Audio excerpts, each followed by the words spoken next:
It's a sunny, dry day here in Yalding at the home of Jamie and Karen Marshall, but that wasn't the case on Christmas Day last year.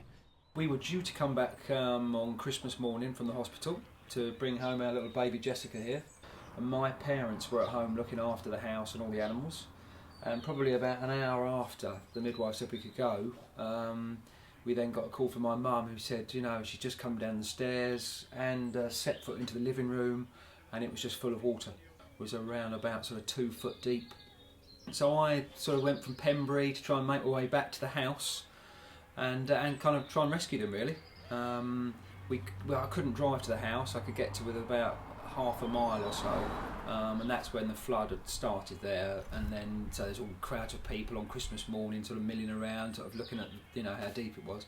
So I had to I parked the car, I chatted to them, and then just waded off into this water. And then walked down and eventually, got to our house. It was up to my waist. The only way I could think of getting out was to get them in the boat.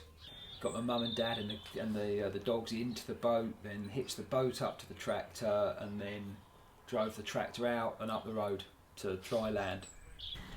I was dead worried because of I knew he'd not take heed or safety precautions. If it was a case of getting his mum and dad out, he'd just do it. So it was just awful, really, just waiting to hear that he got there, and then he had, and then just waiting for them to get out. Almost 3 months on, and there is no sign of being able to return home anytime soon.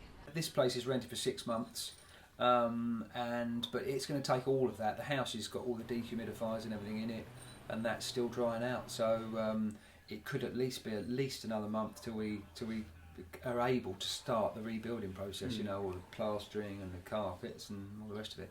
So I'd say it'd be at least 6 months.